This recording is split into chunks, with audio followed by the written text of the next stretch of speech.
Welcome back to my channel. So இந்த வீடியோவில் நம்ம முள்ளங்கி சாம்பார் எப்படி செய்யலாம் அப்படின்னு சொல்லி பார்க்கலாம். குக்கரில் நல்லா எண்ணெய் காஞ்சதும் நான் முள்ளங்கியும் கிழங்கும் நல்லா வாஷ் பண்ணி தோல் உரித்து கட் பண்ணி வச்சுருக்கேன். அதை நம்ம நல்லா வறுத்து எடுத்துக்கலாம். ஸோ இது வறுத்து ஆட் பண்ணுறதுனால குழம்பு நல்லாவே டேஸ்ட்டாக இருக்கும். அங்கங்கே கடித்து சாப்பிட்றதுக்கு ரொம்பவே சுவையாக இருக்கும்.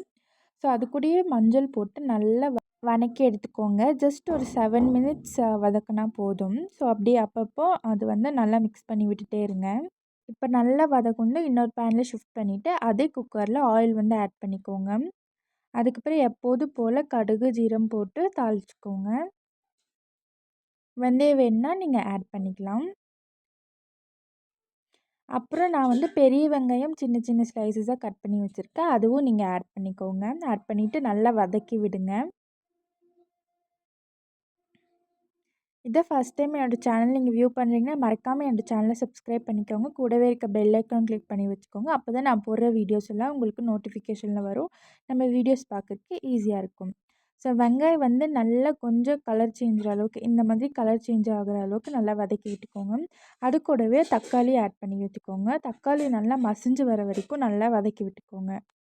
தக்காளி கொஞ்சம் சீக்கிரமாக வதங்கிருக்கு. அதை நல்லா தட்டி தட்டி விட்டுக்கோங்க. ஸோ சீக்கிரமாக வதங்கிடும். இப்போ பாருங்கள் தக்காளி நல்லாவே வதங்கிடுச்சு.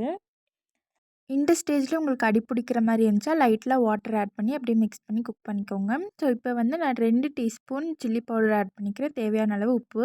ஸோ ஆல்ரெடி நம்ம அது தாளிக்கும் போது மஞ்சத்தூள் போட்டிருந்தோம். ஸோ வேறு எதுவும் தேவையில்லை. ஸோ அதுவும் இது கூட ஆட் பண்ணிக்கோங்க. ஆட் பண்ணிவிட்டு பருப்பு நான் ஊற வச்சு வச்சுருந்தேன். ஸோ அதுவும் இது ஆட் பண்ணிக்கிறேன். இது எதுக்காகனா குழம்பு திக்னஸ்க்காக தான் நம்ம இதை ஆட் பண்ணிக்கிறோம். இதை ஆட் பண்ணாலும் ரொம்பவே டேஸ்ட்டாக இருக்கும். ஸோ இதை ஆட் பண்ணிவிட்டு நல்லா மிக்ஸ் பண்ணி விடுங்க.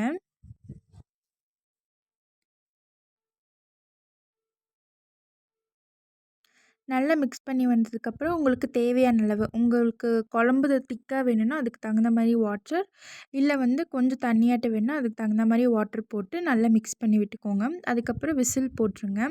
ஸோ ஒரு 5 விசில் நல்லா விட்டதுக்கப்புறம் நீங்கள் குழம்பு இறக்கி பார்த்தீங்கன்னா ரொம்பவே டேஸ்ட்டாக இருக்கும். ஸோ ஃபைனலாக குழம்பு இப்படி தான் இருக்குது.